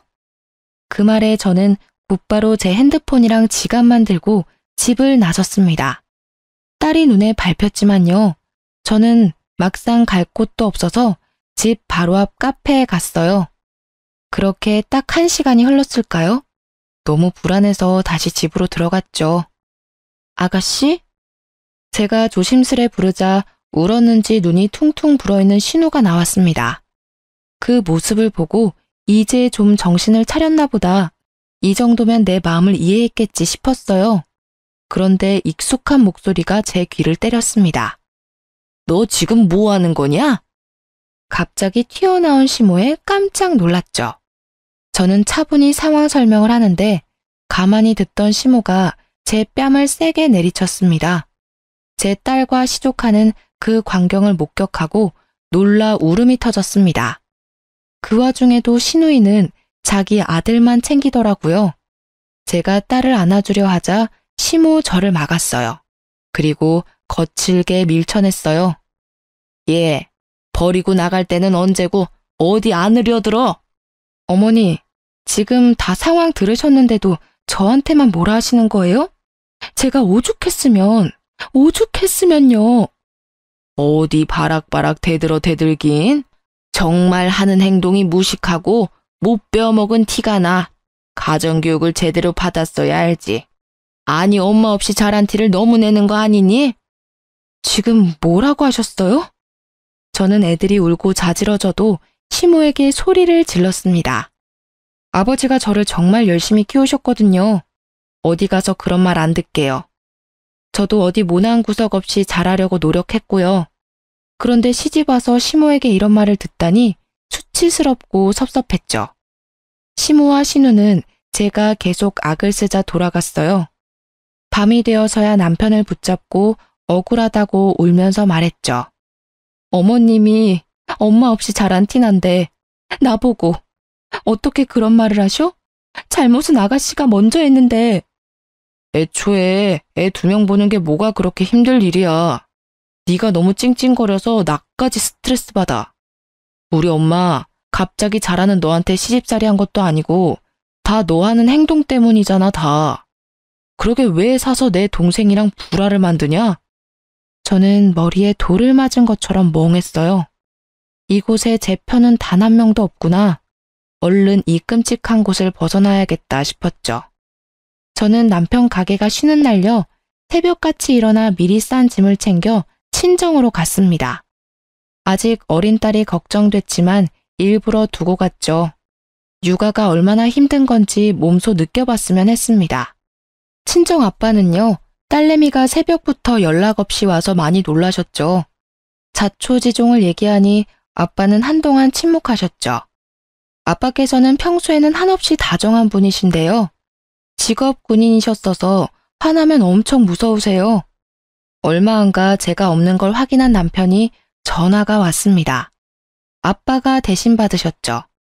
자네 무슨 낯짝으로 내 딸한테 전화를 걸었나? 네? 장인어른 그게 난 내 딸 그 집으로 못 보내네. 자네 딸은 자네가 알아서 키우게. 자네 동생이나 자네 엄마한테 키워달라고 하던가. 잘못했습니다, 장인어른. 오해가 있으십니다. 오해는 무슨. 끊게. 남편은 또 시모를 호출했는지요. 곧바로 시모에게서 전화가 왔습니다. 당연히 안 받았어요. 그렇게 며칠 친정아빠 집에서 평온하게 지냈어요. 삼시세끼 아버지가 해주시는 따뜻한 밥을 먹으면서요. 그러고 보니 우리 딸 살이 너무 빠졌다. 진작 아빠한테 말하지. 아니야, 이건 다이어트 한 거야. 에휴, 하늘에서 엄마가 보면 얼마나 속상하겠어. 아빠랑 엄마는 다른 거 다 필요 없고 내 딸 행복이 제일 우선이야. 이혼하고 싶거든 언제든 말해. 아빠가 다 알아서 처리해 줄 테니까. 오, 말만 들어도 아주 든든하고 감사합니다, 아버지. 그렇게 밥을 먹고 있는데 초인종이 울렸어요. 남편이 딸을 안아들고 찾아왔더라고요. 인터폰으로 보는 딸 얼굴만 봐도 눈물이 맺히더라고요. 며칠 안 봤다고 너무 보고 싶었거든요. 그런데 옆에 시모 같이 왔더라고요. 얼마나 싫으면요. 나오려던 눈물이 쏙 들어갔어요. 사돈 양반한테는 미안하게 됐네요. 별거 아닌 일 친정까지 번지게 해서요. 지금 미안하신 거 맞으십니까? 예? 시모는 꼭 시비를 걸듯이 말했거든요. 아빠의 단호한 목소리에 시모는 눈을 커다랗게 뜨더라고요. 험악한 아빠의 표정을 확인했는지 주춤하고요. 아니, 그게 글쎄 사돈 어른 무조건 딸내미 편만 들면 안 돼요. 전후 사정을 다 들어봐야 합니다. 전후 사정 다 들어보니 내 딸은 잘못한 게 없던데요. 자네가 말해보게. 내 딸이 뭘 잘못했는지. 아니, 그러니까 사돈 어른, 제 말 좀 들어보세요. 사돈이랑은 더 이상 할 말이 없습니다. 자네, 내 딸 울릴 거면 당장 이혼해. 그러자 시모가 말했죠. 아니, 소녀딸도 엄마 없이 키우고 싶으세요? 저희 아빠가 가장 약해지는 부분이었죠. 저는 가슴이 미어졌어요. 어머님, 어떻게 저희 아버지 앞에서까지. 저번부터 계속 말씀이 지나치시네요. 저 엄마 안 계신 게 그렇게 싫으면 처음부터 결혼 허락하지 마시지 그러셨어요. 어머, 제 하는 것 좀 보세요. 눈 부릅뜨고 시엄마한테 따지는 모습 보시라고요. 사랑받을 짓을 해야 예뻐해주죠. 아니, 저러는데 어떻게 좋게 지내겠냐고요. 답답해라 원. 친정엄마라도 계셨으면 절대 이렇게 교육 안 했겠죠. 어머니, 당장 나가세요. 우리 아빠 집에서 다 나가라고. 저는 딸을 안아들고 남편과 시모를 쫓아냈습니다. 그런 저를 친정아빠가 말리시는 것도 더 속상했어요. 다시는 안 돌아가. 아빠 왜 기죽어? 멀쩡히 부모 다 살아있는 저 사람보다요. 아빠 혼자 키운 내가 훨씬 더 잘 자랐다고요. 그 분노와 슬픔은 오래가지 않았어요. 그날 저녁 다른 손님이 찾아왔거든요. 실례합니다. 계십니까? 누구세요? 어머, 아버님, 시아버지셨어요. 무역 일을 하시는 시아버지께서는요, 1년에 2번 한국에 오시고요. 대부분 타국에서 지내세요. 한 번 오시면 2달 정도 한국에 지내다 가세요. 다돈어른, 이렇게 오랜만에 뵙는데 좋은 모습 못 보여드려 죄송하네요. 아닙니다. 집안에 가장이 없어서 미쳐 돌아가는지 모르고 제가 죄송하지요. 그동안 못 본 손녀딸 얼굴 보고 싶은데 없어서 물어봤더니 싸워서 친정에 있다고 하더군요. 며느리 귀한 줄 모르는 시어머니의 그 아들까지 제가 눈물 쏙 빼도록 혼을 냈습니다. 그리곤 바로 달려왔죠. 뭘 어떻게 했길래 착한 며느리가 친정에 와 있나 싶었죠. 전후 사정은 자세히 못 들었는데 아가, 괜찮으면 내게 말해주겠니? 저는 시댁 식구들 중에도 제 편이 있다는 걸 깜빡 잊고 있었어요. 자주는 못 봬도 처음부터 아버님은 절 너무 아껴주셨거든요. 그래서 따뜻한 시아빠의 말에 눈물이 먼저 터져버렸습니다. 저는 꽤 오랫동안 아무 말도 못했죠.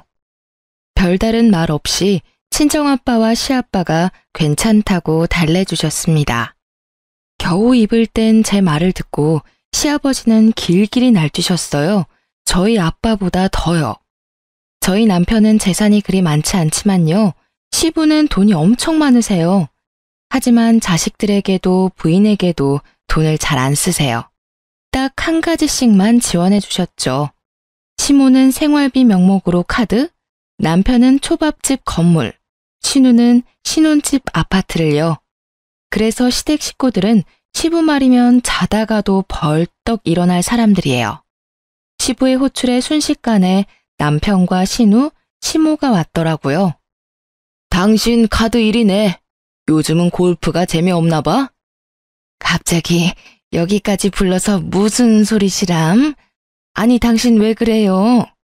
아니, 당신이 며느리 괴롭히는 재미에 사는 것 같아서 옆편 애들이랑 하는 골프랑 쇼핑은 이제 흥미가 없어 보여. 아니에요. 큰일 날 소리 하네. 요즘 세상에 며느리를 누가 괴롭혀요? 그치 새끼야? 저는 대답 없이 쭈뼛거렸어요. 그러자 시모 눈이 또 희번득 하더라고요. 저 눈빛 봐. 아주 며느리 잡아먹겠네. 아이고, 아니에요, 여보. 내가 잘못했어요. 시모는 바로 겁먹어서 땅에 엎드리더라고요. 친정아빠와 저는 눈앞 광경이 믿기지 않았어요. 그렇게 독했던 시엄마가 약한 모습을 보여서요. 그리고 너. 예, 아빠. 시부는 곧바로 시누이를 불렀습니다. 애 키우는 게 힘드냐? 네? 아, 그게 아니라요. 난 좋은 마음에 언니한테 갔는데요. 언니가 오빠 집으로 오지 말라잖아요. 공동육아하면 얼마나 좋은데요. 서로 좋은 건데. 공동육아? 네, 그게 뭐냐면요, 아버지. 입 다물지 못해? 네, 말씀하세요, 아버지. 공동육아한 거 맞냐? 네? 공동육아 했어, 안 했어? 안 했어요, 아버지. 죄송해요. 너무 힘들어서 그랬어요. 근데 언니가 내 맘도 몰라줘서 너무 미웠어요. 잘못했어요. 으이그, 꼴도 보기 싫다. 너 아파트 도로 내놔. 아버지, 제가 잘못했어요. 언니, 뭐라고 말 좀 해봐요. 아가씨도 깨갱해서는 시모 옆에 무릎을 꿇었죠. 남편은 뭐 이미 시부가 부르기도 전에요. 무릎을 꿇고 기다리더라고요. 네가 제일 못됐고 제일 못났어. 아냐? 네, 아버지, 맞습니다. 웃기고 자빠졌네. 너는 말이야, 아주 치사해. 혼자 살겠다고 엄마 동생 버리고 먼저 무릎을 꿇어? 세기한테도 어떻게 했을지 뻔하다 뻔해. 아버지, 부부 문제를 이렇게 크게 만들어 죄송합니다. 다시는 이런 일 없게 하겠습니다. 저는 남편의 그런 비굴한 모습은 처음 봤어요. 쌤통이었죠. 남편과 시모, 신우는요, 정말 손이 발이 되도록 빌고 또 빌더라고요. 저랑 친정아버지는요, 시아빠가 편들어주고 대신 화내줘서 못 이기는 척 사과를 받아들였습니다. 제 딸이 아직 많이 어려서 덜컥 이혼하자니 그것도 무섭더라고요. 하지만 시부는 마지막에 그런 말씀을 하셨어요. 나는 네 편이다. 나는 무조건 선한 사람 편이야. 그러니까 힘들면 바로 내게 말하거라. 이혼도 도와주마. 그렇게 폭풍 같은 일들이 지나고요. 제 생일을 앞두고 있었어요. 저는 아직 남편이랑 서먹하기도 하고요. 결혼하고 친구들을 자주 못 만나기도 해서요. 이번 생일은 친구들이랑 호텔 뷔페를 예약했습니다. 웬일로 남편은 쉬는 날이라고 아이까지 봐주기로 했어요. 그래도 시아빠 덕분에 조금은 바뀌었다 생각했습니다. 아빠, 서연이 안 봐줘도 돼요. 그이가 봐준대요. 그래? 아빠가 봐줘도 되는데. 아빠도 그날 약속 원래 있었다면서요. 잘 됐지 뭐. 그런데 생일 당일날 어떡하지? 단체 손님 때문에 안 되겠는데? 뭐야, 쉰다며. 나보다 단체 손님이 더 중요해? 아니, 돈 때문이 아니라 그 회사 사람들 거의 전부 단골이라서 거절하면 이미지 나빠진단 말이야. 매출 떨어진다고. 아니, 왜 되려 나한테 성질이야? 나한테 약속하지나 말던가. 그럼 내 이미지는? 친구들한테 뭐라고 해? 장인어른한테 서연이 맡겨. 아니, 자기는 어린애도 아니고 생일이 그렇게 중요해? 결혼을 했으면 내조를 할 생각을 좀 해라. 내가 나조차고 이래? 당신이랑 서연이 먹여 살려야 할 거 아니야. 아빠한테는 당신이 봐준다고 해서 이미 괜찮다고 했단 말이야. 당신이야말로 생일 1년에 한 번인 거. 그것도 이런 취급해야 돼? 으이그, 상황이 어떻게 될 줄 알고. 야, 그러지 말고 지금이라도 전화해봐. 나랑 싸워서 해결될 일 아니잖아. 몰라, 나 늦었어. 지금 나가야 돼. 신랑은 책임감 없이 그렇게 나가버리더라고요. 아빠께 전화하니 아빠도 약속 때문에 멀리 계셨어요. 그리고 이어지는 아빠의 말에 저는 몸이 굳었어요. 최소방은 참 장인에 이어 부인 생일까지 못났다. 아빠, 그게 무슨 말이에요? 저녁에는 온다니? 절대 배달로 식사 때우지 마라. 귀하디 귀한 너 태어난 날인데 본인 가게 손님 식사는 중요하게 생각하는 사람이 말이야. 아빠, 혹시 내가 모르는 게 있어? 말 안 하려고 했는데 혹시 너한테까지 그럴까봐 말해야겠다. 너 저번에 시댁에서 김장한 날 말이다. 응, 아빠 생일이셨잖아. 기다리라고 해서 기다렸더니 배달 삼겹 시켜주더라. 구워주는 것도 아니고 귀찮아서 배달 삼겹 시켰다고 당당히 말하더구나.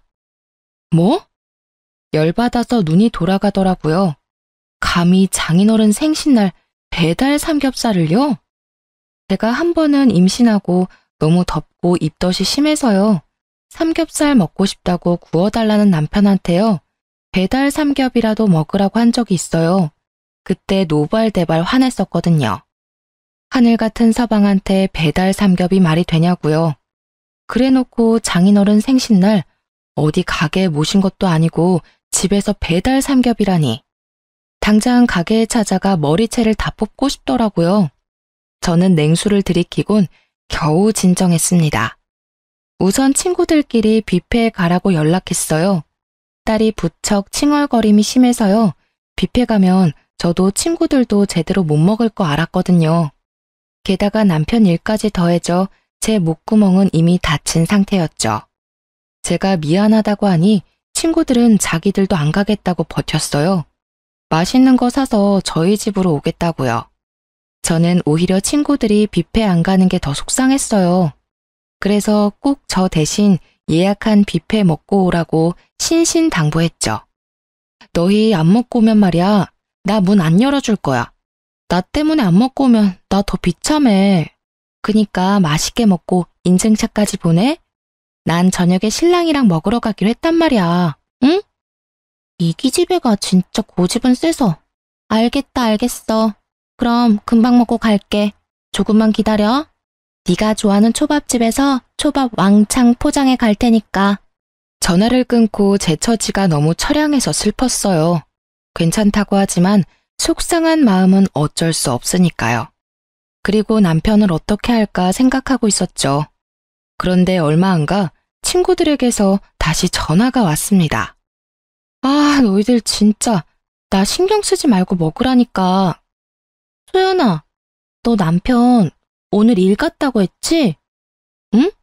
아, 갑자기 근처 회사에서 단체 예약했거든. 그 사람들이 워낙 단체로 단골들이라 거절할 수 없어서. 근데 왜 여기 있지?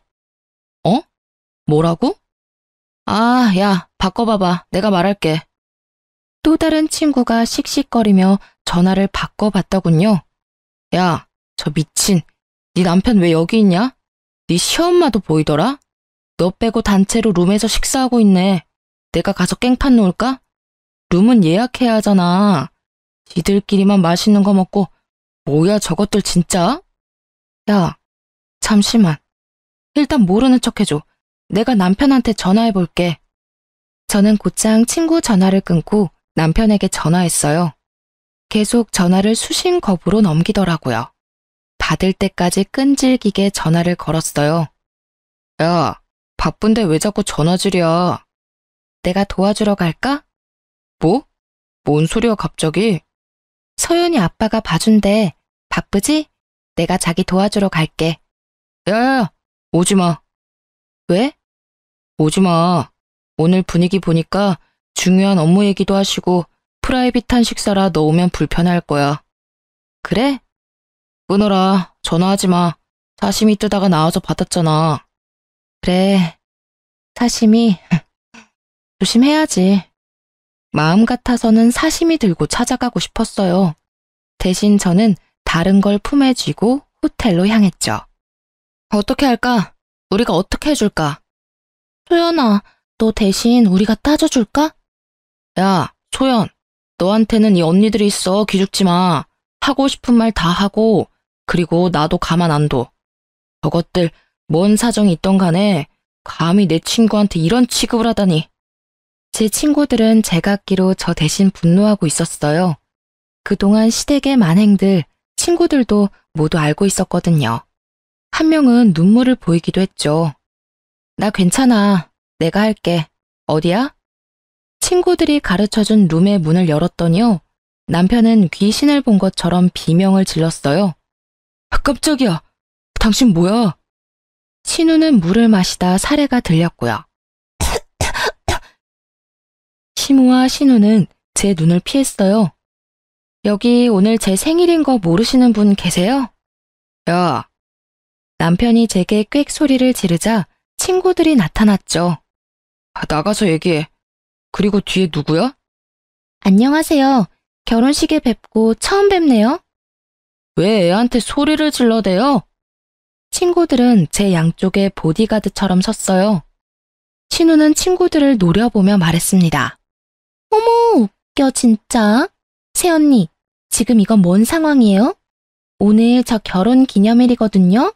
왜 갑자기 나타나서 깽판 쳐요? 참나, 남의 잔치에 친구들까지 끼고 와서는 참 끼리끼리 논다. 저는 남편을 노려봤죠. 집 가서 얘기하자. 어? 약속 파토 낸 것도 화가 나지만 거짓말까지 하면서 굳이 생일인 나 빼고 여기 있는 이유가 뭐야? 당신 진짜 최악이다. 내가 싫다 했어요. 내 기념일이잖아요. 이런 날까지 언니 얼굴 보고 싶지 않았거든요. 너무 꼴 보기가 싫더라고요. 그래서 오빠한테 혼자 오라고 했어요. 그게 뭐, 그렇게 잘못이래요? 선 넘는 행동하지 말고 친구들이랑 꺼져요. 어머, 태연이한테 말하는 꼴하지 마. 진상짓 다 하더니. 제 친구들이 한마디씩 비난하자 신우는 얼굴이 울그락불그락 하더군요. 남편은 질린다는 얼굴로 제게 말했어요. 야, 우리가 아무리 결혼했어도 모든 자리에 네가 낄 수는 없어. 안 창피해? 도대체 나이가 몇 살인데 친구들까지 데리고. 이만 다들 가주시겠어요? 나는 네 부인이잖아. 난 네 사람이잖아. 근데 너가 날 안 챙기면 누가 날 챙기니? 내 생일까지 이랬어야 했어? 우리 아빠도 모자라서. 장인어른은 참 어른답지 못하게 또 그걸 너한테 일렀어. 네 성격 알면서. 아, 너네 집 진짜 질린다. 저희 아빠께도 모욕감을 준 남편, 더 이상 참을 수 없더라고요. 저는 집에서 챙겨온 선물을 남편 머리에 그대로 부었습니다. 내 마음이야. 니네 식구들이랑 네가 제일 좋아하는 거. 남편의 머리부터 발끝까지 김치 국물이 흘러내리자 시모와 신우는 비명을 질렀습니다. 어머나 세상에. 흘러내리는 매콤한 국물 때문에 남편은 눈을 쉽게 뜨지 못했죠. 물티슈 없어? 눈 따가워. 당신 정말 돌았어? 돌았지.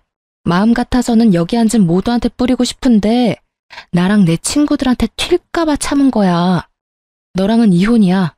이 말 꽤 오래전부터 하고 싶었는데 내뱉으니 시원하다 아주.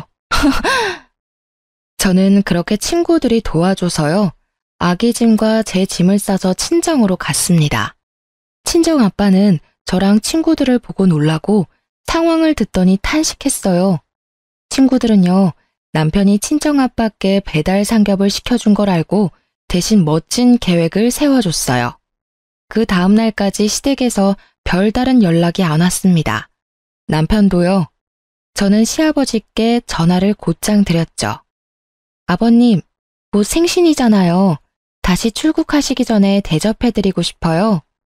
저는 시아버지를 친정에 초대했습니다. 남편이랑 시댁 식구들한테는 비밀로 해달라고 하고요. 영문도 모르고 시댁 식구들은 아버님 따라 친정으로 왔습니다. 남편은 제가 또 기분이 풀린 줄 알았나 봐요. 여보, 아버지 생신 미리 챙겨줘서 너무 고마워. 시모랑 신우는 내 눈치를 보느라 눈알만 요리조리 굴리더군요. 친정아빠도 어서들 드시라고 시댁 식구들을 맞이했어요. 거실 바닥에는 배달 삼겹을 미리 깔아놨습니다. 시아버지 빼고 모두가 사색이 되어 있었어요. 아버님, 편하게 드세요. 이게 무슨 일이니, 아가? 남편은 잘못을 아는지 본능적으로 무릎 꿇었습니다. 보아하니 시아빠한테는 말하지 말라는 뜻이었어요. 남편은 하늘이 무너진 얼굴로 고개를 계속 저었어요. 아, 아버님, 친정아빠께서 엄청 맛있게 드셨다고 해서요. 아버님도 좋아하실 것 같아서 주문했죠. 아니, 제가 시댁에서 김장하는 날 아빠 생신이셨거든요. 어머님께서 집에 절대 못 보내준다고 하셔서요. 남편이 대신 아버지 모셨는데 글쎄, 이 배달 삼겹으로 대접했다네요. 그리고 김치도 필요하시죠? 이거는 전에 어머님이 챙겨주신 김장하다 남은 짜투리예요. 저희 아빠 드시라고 특별히 찌꺼기만 챙겨주셔서요. 안 먹고 아껴놨어요. 삼겹살이랑 드시면 딱이겠네요. 제 말에 시아빠는 조용히 말씀하셨어요. 사돈어른, 혹시 골프 치십니까? 실례지만 골프채 하나만 빌려주시면 안 되겠습니까? 제가 더 좋은 걸로 사드리겠습니다. 그러자 시모는 또 바닥과 한 몸이 됐습니다. 아이고 여보, 그럼 안 돼요. 다 죽어요. 나 창피해서 너거들이랑 못 살겠다. 오늘 끝장 보자. 다행히 저희 아빠는 골프를 치지 않으셔서요. 친정집에 골프채 같은 건 없었어요. 대신 시부는 말로 모두를 제압하셨어요. 세아가 이혼해라. 제발 내 아들이랑 이혼해다오. 저런 파렴치한 놈은 일찍이 헤어져야 한다. 죄송합니다. 제가 대신 사과하겠습니다, 사돈어른. 시부가 무릎을 꿇자 신우도 놀라 무릎을 꿇었습니다. 친정아빠가 시부를 일으키려 해도 절대 안 일어나시더라고요. 남편과 신우 그리고 시모는요. 저와 친정아빠께 손이 발이 되도록 아주 싹싹 빌었습니다. 눈물 콧물 보이면서까지요. 그제서야 시부는 일어나셨어요. 그렇게 남편과는 잘 이혼했습니다. 시아빠가 다 도와주셨어요. 베이비시터도 구해주셔서요. 저 회사도 다시 다니고 있어요. 양육비는 따로 남편이 보내주고 있습니다. 시부가 양육비 안 보내면 자기 건물에서 쫓아낼 거라고 으름장 놓았대요. 따박따박 약속한 날짜에 입금 잘 되고 있습니다. 들어보니 시댁 식구들 시모는 시부 카드 뺏기고요. 제 전남편 아들이랑 같이 산대요.